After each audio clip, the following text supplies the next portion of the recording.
바울은 골로새 교회와 라오디게아에 있는 성도들이 그리스도 하나님의 비밀인 그리스도를 갖다가 깨달아 알도록 하기 위해서 힘쓴다라고 말했어요. 다시 말해서 성도들이 좀 그리스도에 대해서 보다 정확하고 바른 지식을 가질 수 있도록 하기 위해서 마치 전쟁하듯이 힘쓴다라고 말했습니다. 바울이 왜 이렇게 골로새 교회 성도를 하여금 그리스도에 대한 바른 또한 정확한 지식을 가질 수 있도록 힘썼냐면 그리스도 안에 지혜와 지식의 모든 보화가 감춰져 있기 때문에 그래요. 다른 말로 하면 바울 자신이 그리스도 안에 감춰져 있던 지혜와 지식의 모든 보화를 갖다가 발견하고 나서 그의 모든 것들은 다 배설물로 여겼던 그런 경험들, 그런 은혜를 갖다가 골로새 교회 성도들도 또한 라오디게아 지역에 있는 성도들도 좀 그런 은혜를 갖다 경험하기를 위해서 아마 그랬을 겁니다. 또한 바울은요, 성도들이 그리스도에 대한 정확하고 올바른 지식을 가지게 되어서 그리스도 안에 감춰져 있는 지혜와 지식의 모든 보화를 갖다 발견해가지고 어떤 교묘한 말에도 속지 않기를 바라고 있었기 때문에 그래요. 그러니까 이 당시에 교회 안팎에는 뭐가 있었냐면요, 이단들과 거짓 선생들이 그리스도에 대한 올바르지 않은 잘못된 거짓된 것을 갖다가 계속 퍼뜨리고 있었던 거예요. 그래서 바울은요, 오늘 말씀에서 뭐라고 하냐면 8절에 보면요, 누가 철학과 헛된 속임수로 너희를 사로잡을까 주의하라. 이것은 사람의 전통과 세상의 초등학문을 따름이요 그리스도를 따름이 아니니라, 이렇게 말씀을 해요. 이걸 갖다 공동번역 개정판으로는 이렇게 되어져 있습니다. 여러분은 헛된 철학의 속임수에 사로잡히지 않도록 조심하십시오. 그것은 세속의 원리를 기초로 인간이 만들어서 전해준 것이지 그리스도를 기초로 한 것이 아닙니다. 그리고 메시지는 이렇게 해놨습니다. 거창한 말과 지적인 치 않은 모호한 말로 여러분을 현혹하려는 사람들이 있으니 조심하십시오. 그들은 아무 성과도 없는 끝없는 논쟁에 여러분들을 끌어들이려고 합니다. 그들은 인간의 헛된 전통과 영적 존재에 대한 허망한 미신을 유포함으로써 자신들의 사상을 퍼뜨리려는 자들입니다. 그러나 그것은 그리스도의 길이 아닙니다. 바울은요, 이단들과 거짓 선생들이 철학과 헛된 속임수로 사로잡으려고 한다라는 걸 하니까 주의하라는 걸 좀 강조하기 위해서요, 헬라어 원문을 보면 어떻게 되냐면 이 주의하라라는 말 갖다 맨 앞에 놨어요. 주의해라, 조심해라. 그러고 나서 이런 말을 하는 거예요. 바울이 왜 이렇게 주의하라는 말 갖다 강조했냐면 이단들과 거짓 선생들이요, 철학과 헛된 속임수로 성도들 갖다가 사로잡으려고 하기 때문에 그래요. 여기 사로잡다라는 말은요, 헬라어로 보면 어떤 의미냐면요, 포로 노예로 끌고 가다, 그런 말입니다. 이게 그냥 사로잡는 게 아니라 포로 노예로 끌고 가버리는 거예요. 이게. 그러니까 성도들이 주의하지 않으면 이단과 거짓 선생들의 철학과 헛된 속임수, 다시 말해서 어떤 거창하고 지적인 것처럼 보이는 그런 말로 성도들 갖다가 포로로 만들어버리기 때문이라는 거예요. 쉬운 예로 오늘날 보면 어떤 일이 있냐면요, 소위 공부를 많이 하고 책을 많이 읽고 그래서 철학적인 지식을 많이 가진 사람들이 자신의 박식한 지식과 또한 논리적인 말로, 그죠? 아주 유창한 말로 사람들 갖다가 사로잡는 그런 경우들이 있어요. 그죠? 우리나라도 그런 사람들이 있습니다. 막 사람들 막 사로잡아요. 그 팬들이 있어요, 막. 그죠? 그래서 이 사람이 하는 말에 포로가 된 사람들은 어떠냐? 나중에 이 사람이 무슨 말을 해도, 다시 말해서 잘못된 말과 행동을 해도 그거에 대해서, 그죠? 소위 궤변을 드러나도 그걸 갖다 믿고 따라가는 걸 보게 됩니다. 한마디로 앞뒤를 안 가리고 뭐가 옳고 그른지를 갖다 안 따지고 무조건 이 사람이 한 말에 무조건 따라가요, 그냥. 그죠? 이게 바로 사로잡혀서 그런 겁니다. 이게 사로잡혀서. 그 사람들이 하는 그 말이 막 사로잡혀가지고. 그죠? 이게 오늘날 우리에 보면 볼 수 있어요. 나타나고 있어요, 우리나라에 보면. 근데 여기 주의하라는 말이 현재 능동태로 되어져 있어요. 이게 무슨 말이냐면 성도들 스스로가 이런 거에 사로잡히지 않도록 주의해야 한다는 거예요. 그리고 현재, 그러니까 항상 주의해야 한다는 겁니다. 항상. 다시 말해서 성도들이 스스로가 주의하지 않으면 언제 어떻게 철학과 헛된 속임수에 포로가 될지 사로잡히게 될지 아무도 모른다는 겁니다.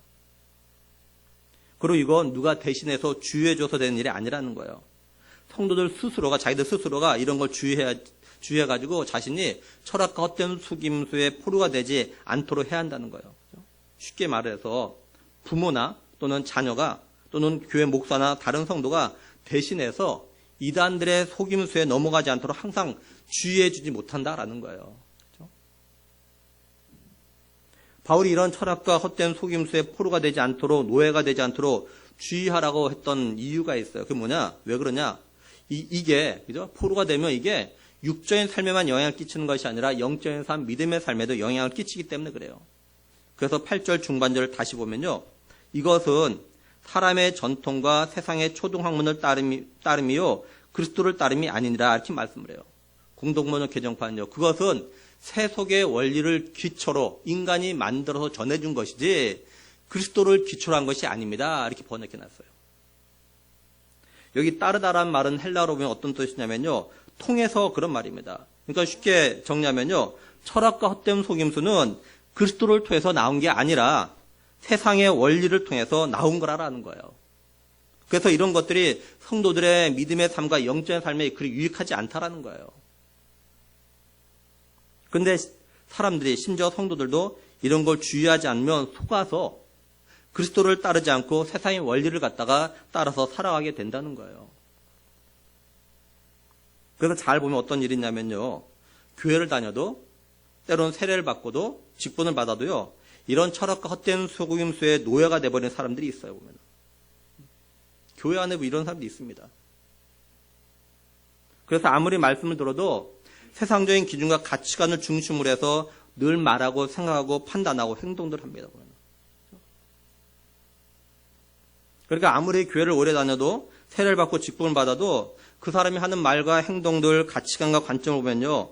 이 사람이 그리스도를 기초로 해서, 다시 말해서 예수 그리스도를 통해서 나온 말씀과 삶의 기준을 따라서 살아가는 성도인지 아니면 세상의 원리를 기초로 해가지고 살아가는 사람인지가 알 수 있다는 거예요. 한번 우리 자신들 갖다 좀 잘 좀 들여다봤으면 좋겠어요. 나는 그리스도의 말씀에 사로잡혀 있는가? 아니면 철학과 헛된 속임수에 사로잡혀 있는가? 나는 그리스도를 따라서, 다시 말해서 성경의 원리에 따라서 살아가고 있는가? 아니면 사람의 전통과 세상의 초등학문, 다시 말해서 세상의 원리를 따라서 지금 살아가고 있는가? 이걸 또 다른 말로 하면 나는 이 세대를 본받지 않고 오히려 이 세대를 갖다 분별하면서 하나님의 선하시고 기뻐하시고 온전한 뜻을 갖다가 따라서 살아가고 있는가? 아니면 나는 이 세대를 본받아서 이 세대가 이렇다고, 이 세상 사람들이 이렇게 살아간다고, 이렇게 안 살면 안 된다고 그러면서 이 세상의 가치관을 따라서 살아가고 있는가? 그렇죠? 한번 우리 자신을 잘 좀 들여다봐요. 그렇죠? 이제 바울은 골로새 교회 성도들, 더 나아가서 라오디게아에 있는 성도들, 더 나아가서 오늘날 예수 그리스도를 믿는 성도들에게 이런 철학과 헛된 속임수에 사로잡히지 않고, 그리고 세상 원리에 따라 살지 않고 오직 그리스도의 삶의 원리를 따라서 살아갈 수 있는 길이 뭔가에 대해서 말을 합니다. 그 길이 뭐냐면요. 오직 하나님의 비밀인 그리스도 안에 감춰져 있는 지혜와 지식의 모든 보화를 갖다가 보다 정확하고 바르게 알면 된다라는 거예요. 한마디로 말하면요. 성도들이 그리스도 안에 감춰져 있는 보화를 알게 되면 절대로 세상의 원리에 따라 살지 않고 그리스도의 삶의 원리에 따라서 살아가게 된다라는 거예요. 그래서 9절에서 11절 보면요. 그 안에는 신성의 모든 충만이 육체로 거하시고 너희도 그 안에서 충만하여졌으니 그는 모든 통치와 권세의 머리시라. 또 그 안에서 너희가 손으로 하지 아니한 할례를 받았으니 곧 육의 몸을 벗는 것이요 그리스도의 할례니라 이렇게 말씀을 해요. 여기 그 안은요 그리스도를 갖다 말하는 겁니다. 그리스도 안에. 바울은 그 안에, 그러니까 그리스도 안에라는 말을 갖다가 3번이나 지금 반복하고 있습니다.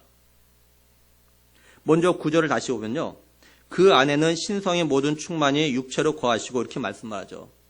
이걸 공동번역 개정판은요. 그리스도의 인성 안에는 하나님의 완전한 신성이 깃들어 있습니다. 이렇게 번역했고요. 현대인의 성경은요. 그리스도 안에는 온갖 신적 성품이 육체적인 형태로 나타나 있습니다. 이렇게 번역해놨어요. 그러니까 이 말씀 풀어서 말하면 이런 겁니다. 예수 그리스도 안에는 하나님의 모든 게 다 나타나 있다라는 거예요. 다시 말해서 그리스도는 완전하신 하나님이라는 말입니다. 이게. 그런데 그 하나님이, 다시 말해서 성자 하나님이신 그리스도가 자기 백성들 갖다가 죄와 죽음에서 구원하기 위하여서 사람의 몸을 입고 이 땅에 오셨다라는 거예요. 신학 용어로 말하면 그리스도가 우리를 구원하기 위해서 성육신 하셨다라는 거죠. 다시 정리하면 그리스도는 하나님이시고 또한 완전한 사람이라는 거예요. 이걸 갖다 요한복음 1장 14절에서는요. 말씀이 육신이 되어 우리 가운데 거하심에 우리가 그의 영광을 보니 아버지의 독생자의 영광이여 은혜와 진리가 충만하더라 이렇게 말씀을 해요. 그렇죠? 말씀이 육신이 돼서 우리 가운데 거하셨다. 그렇죠? 바울이 그리스도 안에는 신성의 모든 충만이 육체로 거한다고 말한 이유가 있습니다. 그 이유가 뭐냐면요.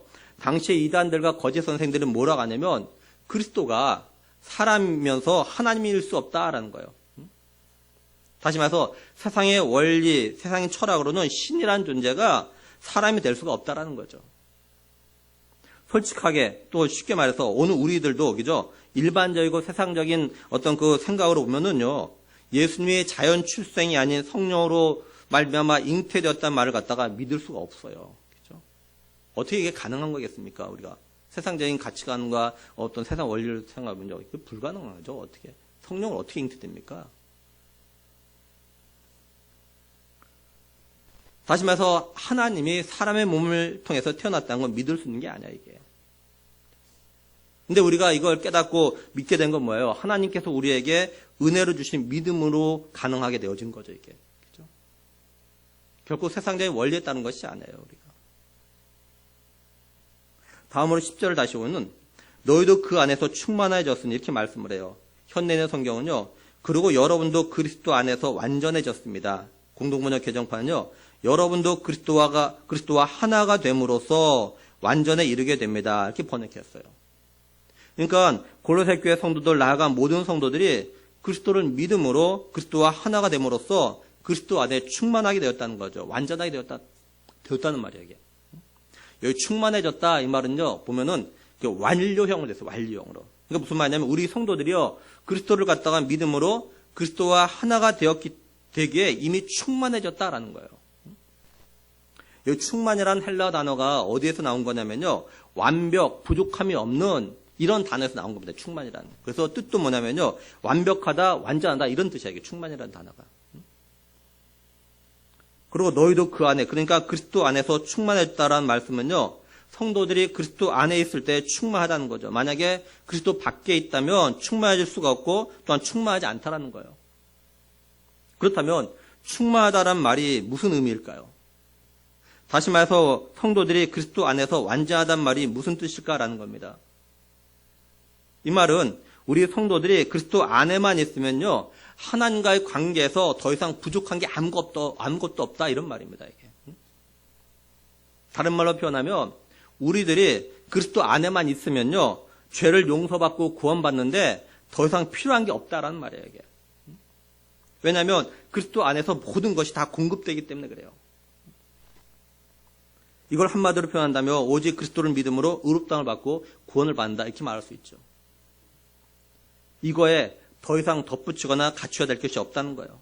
예를 들면 유대주의자들은요 믿음에다가 할례가 필요하다고 주장하는데 이런 할례가 필요 없다는 거예요.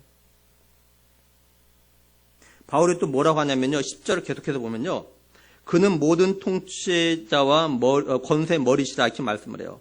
현대인의 성경은요 그리스도는 모든 천사들의 머리가 되시는 분입니다. 그리고 공동번역 개정판은 그리스도는 하늘의 어떤 권세나 세력보다 더 높은 분입니다. 이렇게 번역했어요. 여기 통치자와 권세를 갖다가 왜 하늘에 또는 천사로 이렇게 번역을 했냐면 당시 이단들은요 이 그리스도에 대해서 뭐라고 했냐면 그리스도는 하늘에 있는 어떤 그 숭배받아야 되는 여러 천사들 가운데 하나라고 이렇게 주장했어요. 그리스도를 갖다가 창조주라든지 또는 구원자로 본 것이 아니라 그냥 하늘에 있는 천사들 가운데 한 명 같은 사람이다 이렇게 이단들은 주장했다고요. 그래서 이 번역본을 이렇게 좀 번역을 해놓은 것 같아요. 지금. 그리고 18절 보면요. 아무 꾸며낸 겸손과 천사 숭배를 이유로 이렇게 말씀하잖아요. 그러니까 바울이 그리스도는 모든 통치자와 권세의 머리라고 말한 이유는 당시 이단들이 그리스도를 갖다가 천사들 가운데 하나 같은 존재 또는 많은 통치와 권세를 가진 그런 존재들 가운데 하나 이렇게 주장했기 때문에 그렇습니다.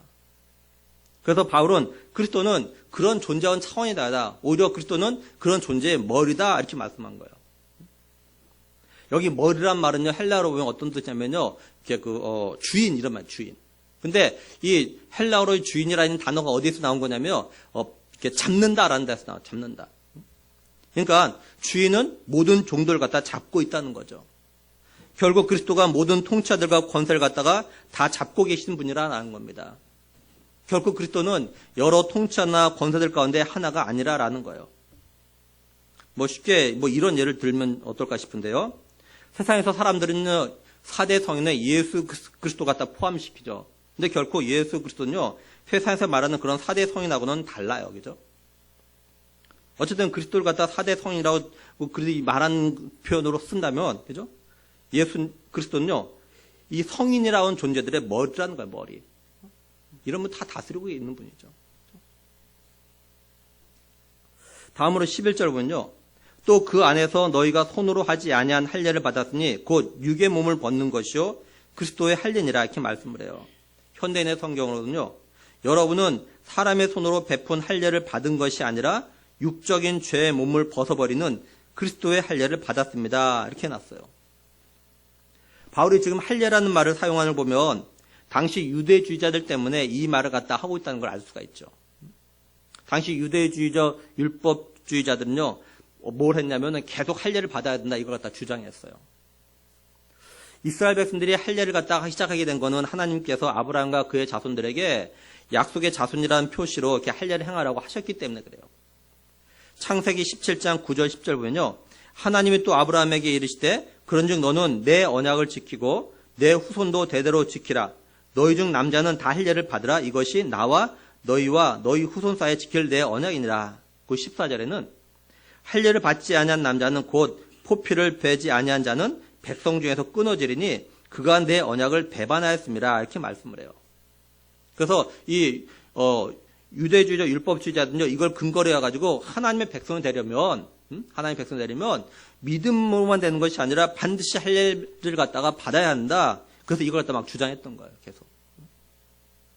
이 할례는 손으로 하는 겁니다. 하나님께서 구약 시대에는 이스라엘 백성들이 할례를 행함으로 하나님의 백성됨을 갖다가 확인하셨는데 이건요 신약 시대에 예수 그리스도를 갖다가 믿음으로 세례를 받음으로 하나님의 자녀 백성 될 걸 갖다가 상징하는 거였어요.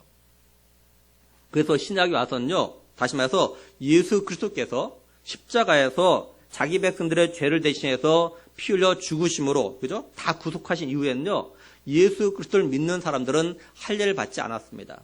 대신에 삼위 하나님의 이름으로 세례를 받음으로 하나님의 백성으로 인정받게 되어졌어요. 그러니까 예수 그리스도가 이 땅에 오셔서 구속사역을 완성하신 이후에는요 하나님의 백성이 되는 방법은 할례가 아니라 세례였다라는 거예요. 여기 그 그리스도의 할례라는 말은 그리스도가 받은 할례를 말하는 것이 아니라 그리스도에게 속했다는 마음의 할례를 갖다 말하는 겁니다. 하나님도 이미 이스라엘 백성들에게요 손으로 하는 육체적인 할례가 아닌 그리스도의 할례, 그러니까 마음의 할례 할 걸 갖다 사실 말씀하셨어요.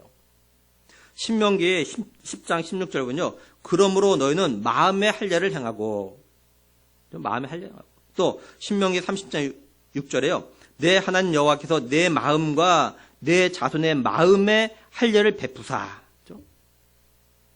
그리고 예레미야 4장 4절에 유다인 예루살렘 주민아 너희는 스스로 할례를 행하여 너희 마음 가죽을 베고 이 마음 가죽 베라는 건 할례를 말하는 거예요. 이게. 그러니까 마음의 할례를 행하라 이런 말이겠죠. 왜냐? 진정 하나님 백성이 되려면요 마음의 할례, 다시 말해서 그리스도의 할례를 갖다 받아야 했기 때문에 그런 겁니다. 그럼에도 바울 당시에 유대주의 율법주의자들은요 소아시아에 있는 여러 교회들에게요 할례를 받아야만 한다고 계속 주장을 했고 또한 그걸 가르쳤던 겁니다. 그래서 바울이 이런 유대주의 율법자들의 이런 가르침과 주장에 주의하라고 지금 이 말을 갖다 하고 있는 거예요. 그러면서 바울은요 그리스도의 할례에 대해서 설명을 합니다. 뭐라고 하냐? 12절 보면요 너희가 세례로 그리스도와 함께 장사되고 또 죽은 자들 가운데서 그를 일으키신 하나님의 역사를 믿음으로 말미암아 그 안에서 함께 일으키심을 받았느니라. 이거 공동번역 개정판 이렇게 해놨어요. 여러분은 그리스도의 할례 곧 세례를 받음으로써 그리스도와 함께 묻혔고 또 그리스도와 함께 다시 살아났습니다. 그리스도를 죽은 자들 가운데서 다시 살리신 하나님의 능력을 믿었기 때문입니다. 이렇게 번역했어요. 먼저 그리스도의 할례는 세례를 갖다 말해요. 이스라엘 백성들이 했던 할례는 겉으로 드러나는 거예요. 그런데요, 그리스도의 할례는요, 마음에 하는 할례예요. 세례가 마음으로 그리스도를 갖다 믿음으로 받는 거기 때문에 그리스도의 할례를 갖다가 곧 세례라 이렇게 이야기하는 거예요. 그래서 너희가, 그러니까 골로새 교회 성도들, 더 나아가 우리 성도들은요, 세례를 통해서 그리스도와 함께 장사된, 다시 말해서 죽은 존재가 되는 겁니다. 로마서 6장 3절 4절 보면요, 무릇 그리스도 예수와 합하여 세례를 받은 우리는 그의 죽으심과 합하여 세례를 받은 줄을 알지 못하느냐. 그러므로 우리가 그의 죽으심과 합하여 세례를 받음으로 그와 함께 장사되었나니 이렇게 말씀을 해요. 여기 4절 갖다 세 번역은요, 그러므로 우리는 세례를 통하여 그의 죽으심과 연합함으로써 그와 함께 묻혔던 것입니다. 이렇게 번역했습니다. 세례가 뭐냐? 갈라디아 3장 27절 이렇게 말씀해요. 누구든지 그리스도와 합하기 위하여 세례를 받은 자는 이렇게 말씀합니다. 그러니까 세례는요, 우리가 그리스도와 하나가 되는 방법이에요. 세례는. 그래서 그리스도와 함께 세례를 받았다는 건 그리스도와 함께 죽었다. 이거 이렇게 되는 겁니다. 이게. 그럼 바울은 세례가 그리스도와 함께 장사된 거라는 말을 갖다 왜 하는 걸까요? 바울 당시에는요, 예수 그리스도를 믿음으로 고백하면 어떻게 했냐면, 오늘 우리가 하는 그냥 제가 세례할 때, 손에 물을 묻혀가지고 머리에 이렇게 좀 묻히는, 이런 세례가 아니라 물속에 들어가는 그런 세례를 받았어요. 뭐, 침례라고 하죠, 그죠? 물속에 완전히 들어간다는 건 무슨 말이냐면, 죽는다는 의미예요, 죽는다는 거. 근데 이걸 갖다가 그리스도를 믿음으로 자신의 옛사람은 죽었다라는 이런 의미를 부여했어요, 여기다가. 그리고 이런 세례를 통해서 자신은 그리스도와 함께 죽었다가 장사되었다, 또 이렇게 생각을 했던 겁니다. 그리스도인들이. 그리고 물속에서 나오는 걸 갖다가 자신의 옛사람은 죽고 이제 그리스도와 함께 또한 그리스도 안에서 새 사람, 새로운 피조물로 새롭게 태어났다, 이렇게 의미를 갖다 부여했어요. 그렇죠? 물론 이걸 갖다가 부활을 상징하는 걸로 또한 받아들였고요.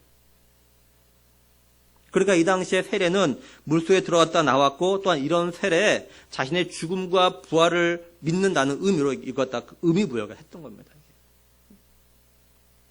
이렇게 세례를 통해서 그리스도와 함께 죽었던 우리들이 그리스도와 함께 살아났다는 거예요. 어떻게 살아났냐? 하나님께서 죽은 자들 가운데서 그리스도를 살리신 걸 믿음으로 그리스도와 함께 일으키심을 받았다라는 거예요. 그래서 로마서 6장 5절에 보면요, 만일 우리가 그의 죽으심과 같은 모양으로 연합한 자가 되었으면 또한 그의 부활과 같은 모양으로 연합한 자도 되리라, 이렇게 말씀을 해요. 이걸 정리해서 한마디로 말하면요, 우리 성도들은 세례를 통해서 그리스도와 함께 장사되고, 그리고 하나님의 구원의 능력을 갖다가 믿음으로 말미암아 그리스도와 함께 살리심 받았다라는 거예요. 바울은 하나님께서 우리를 갖다가 살리시기 위해서 하신 일에 대해서 이제 이야기합니다. 13절 보면요, 또 범죄와 육체의 무할례로 죽었던 너희를 하나님이 그와 함께 살리시고 우리의 모든 죄를 사하시고, 이렇게 말씀을 해요. 공동번역 개정판은요, 여러분이 전에는 잘못을 저질렀고 할례를 받지 않은 이방인으로서 영적으로 죽은 사람이었으나 이제 하나님께서 여러분을 그리스도와 함께 다시 살려주시고 우리의 잘못을 모두 용서해 주셨습니다. 이렇게 번역했어요. 바울은 먼저 골로새 교회 성도들, 그리고 오늘 우리들이 과거에 어떤 존재였는지에 대해서 이야기를 합니다. 이전에 우리가 어떤 존재였냐? 범죄와 육체 무할례로 영적으로 죽었던 존재들이었다라는 거예요. 그런데 지금은 어떠냐?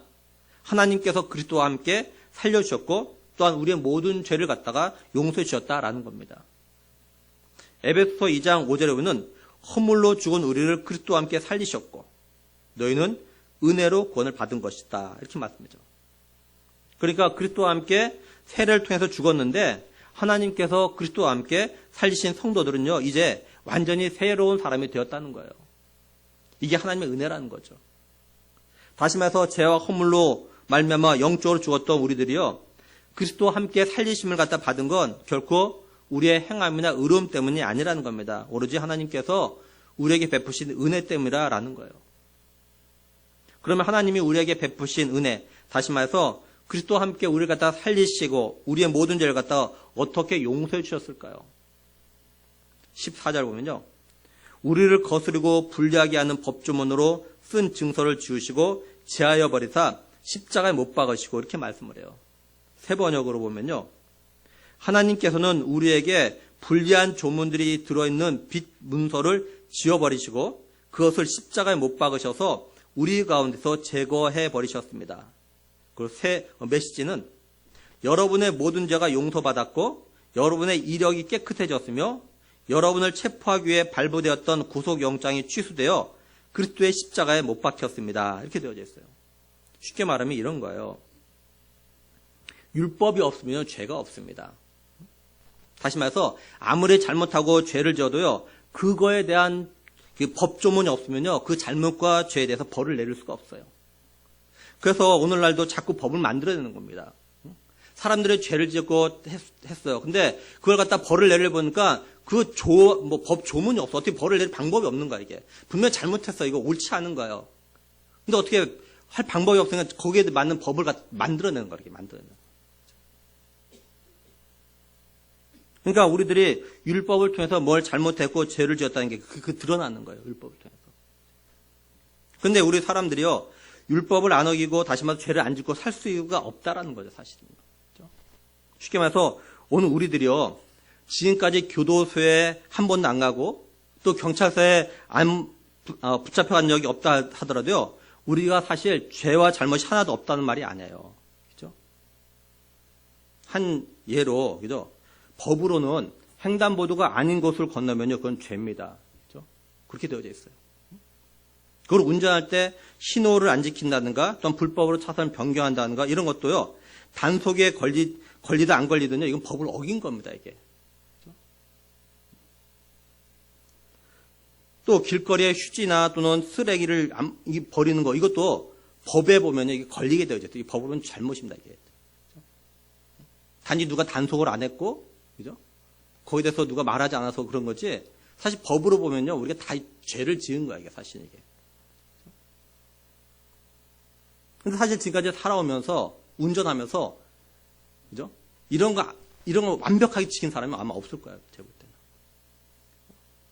고의든 실수든 이런 건 탐도 없이 다 범해야죠. 그러니까 다 죄를 지은 거예요. 그러니까 법을 통해서 보면요, 우린 다 죄가 있어요. 사실 다 죄인입니다, 사실. 근데 우리는, 그죠? 우리들이 지은 이런 죄들 또 하나님 앞에서 지은 죄들에 대해서 죄값을 갖다 우리가 다 치를 수가 없어요. 특히 하나님 앞에서 지은 죄는요, 이제 죽음이에요, 죄값은. 그러니까 법조문 존재하는 우리들은요, 죄인인 겁니다. 그래서 하나님께서 우리를 갖다 불리하게 하는 법조문으로 쓴 증서를 갖다 지워버리셨던 거예요. 쉽게 말해서 우리가 지은 죄를 갖다 막 기록한 걸 갖다 이걸 다 없애버렸어요. 하나님께서 이 법조문으로 쓴 증서를 갖다 어떻게 없앴냐? 바로 그리스도의 십자가에 못 박으신 방법을 없애셨다라는 겁니다. 이게 무슨 말이냐면 하나님께서요, 우리의 모든 죄를 대신해서 그리스도로 하여금 십자가에 못 박혀 피 흘려 죽게 하심으로 없애셨다는 거예요. 다시 말해서 그리스도가 우리들이 지은 죄에 대한 그 죄값을 갖다가 십자가에 못 박혀 피 흘리심으로 대신 갚으셨다는 겁니다. 이게. 그 결과 어떻게 되었냐? 15절 보면요. 통치자들과 권세들을 무력하여 드러내어 구경거리로 삼으시고 십자가로 그들을 이기셨느니라 이렇게 말씀을 해요. 여기 통치자들과 권세들이 뭘 의미하냐면 앞에 10절에서 여러 천사들이라고 이야기했는데요. 여기서는요. 누굴 이야기하냐면 우리들로 하여금 어떤 죄책감이나 죄의식 등 우리가 잘못하고 또한 죄 지은 걸 이용해가지고 우리를 갖다 잡고 있는 그런 존재들을 갖다 이야기합니다. 쉽게 말해서 사단의 세력을 갖다 이야기해요. 사단은 항상 그런 거잖아요. 우리가 죄 잘못한 거 갖다 붙잡고 늘어지는 거죠. 이거 가지고 막 고소하는 거죠. 너 이런 죄 지었잖아. 너 이런 잘못했잖아. 그러니까 우리가 그 매 있는 거죠. 늘. 이런 존재를 갖다 이야기하는 겁니다. 하나님께서 이런 존재를 갖다 무력화해서 다시 말해서 이들이 어떤 존재인지 이들이 아무런 힘도 없고 거짓된 존재라는 걸 갖다가 막 다 드러내가지고 구경거리 삼으셨다라는 거예요. 다시 말해서 예수 그리스도께서 십자가에서 우리의 모든 죄를 갖다가 다 해결하시고 부활하심을 통해서 통치자들과 권세들, 다시 말해 사단의 세력을 갖다 이기셨다라는 거죠. 그러니까 바울은요, 골로새 교회 성도들이, 더 나아가 모든 성도들이 그리스도가 십자가로 우리의 모든 죄의 문제를 갖다 해결하셨고, 또한 십자가로 통치자들과 권세를 갖다 이기셨다는 걸 지금 알길 바라고 있는 거예요. 바울은 골로새 교회 성도들이 당시의 교회와 성도를 갖다 흔들어대는 철학과 헛된 속임수, 그리고 모든 통치자들과 권세들, 또한 율법을 이용한 율법주의자들의 잘못과 문제에 대해서 이야기하면서 이 모든 걸 갖다 이기는 방법이 뭐냐? 바로 예수 그리스도를 갖다가 깨달아 아는 거라, 이런 말을 갖다 하고 있는 거죠. 그리스도 안에 감춰져 있는 모든 지혜와 지식의 보화를 갖다가 깨닫게 되면, 알게 되면 절대로 세상에서 말하는 이런 거에 흔들리지 아니하고 세상적인 삶의 원리를 따라서 살지 않게 된다라는 거예요. 성도들이 그리스도 안에 감추어져 있는 보화를 발견하면 반드시 그리스도의 삶의 원리, 다시 말해서 하나님 중심, 성경 중심, 믿음 중심으로 살아가게 된다라는 거죠. 이건 오늘 우리에게도 마찬가지예요. 그리스도 안에 감춰져 있는 보화를 갖다 발견하게 되면, 그렇죠? 예를 들면 우리들이 세례를 받음으로 그리스도와 함께 장사되었다가 하나님께서 죽은 자들 가운데서 그리스도를 갖다 살리시고, 또한 우리도 살리심으로 그리스도 안에서 새로운 피조물이 되게 하셨다는 걸 진실로 깨달아 알게 되면, 또한 그리스도께서 십자가에서 우리의 모든 죄를 갖다가 해결하시고, 또한 사단의 모든 세력을 갖다 이기셨다는 것 갖다가 우리가 믿는다면, 우리들은 이 세상에서 이 세대를 따라서 살아가지 아니하고 하나님의 선하시고 기뻐하시고 온전한 뜻이 무엇인지 갖다 분별하면서 이런 삶을 살려고 노력하게 되어져 있다라는 거예요. 그런데 이걸 깨닫지 못하면 세상의 원리, 세상적인 기준과 가치관, 그리고 이 세대를 따라서 생활하게 되어 있다라는 거예요. 이건 교회 얼마나 오래 나왔느냐 안 나왔냐, 또는 직분을 받았냐 안 받느냐, 이건 전혀 관계가 없어요. 이거군요. 아무리 교회 오래 나가고 직분을 받아도 그리스도 안에 감춰져 있는 이 보화를 갖다 발견하지 못하면 여전히 세상의 원리를 따라서 살아가게 되어져 있어요. 그런데 교회 나온 지 얼마 안 되어도 직분이 없어도 그리스도 안에 감춰져 있는 이 보화를 갖다 발견하면 그리스도의 삶의 원리를 따라서 살아가게 되어져 있다라는 거예요. 그러므로 바라기는 우리 교회 모든 믿음의 식구들은요, 진실로 그리스도 안에 감춰져 있는 보화를 갖다 발견하는 그런 은혜와 복을 갖다가 좀 사모할 수 있길 간절히 원합니다. 우리들이 세례를 통해서 그리스도와 함께 장사되었다가 하나님의 은혜로 그리스도와 함께 살리심 받았다는 걸 믿는 그런 은혜가 있길 원합니다. 그래서 우리 성도들과 우리 청년들은요, 결코 이 세상의 원리를 따라서 살지 아니하고 정말 그리스도의 삶의 원리, 성경 중심, 하나님 중심의 삶을 살아가는 하나님의 복된 자녀들 될 수 있기를 주님의 이름으로 간절히 축원합니다. 기도하시겠습니다.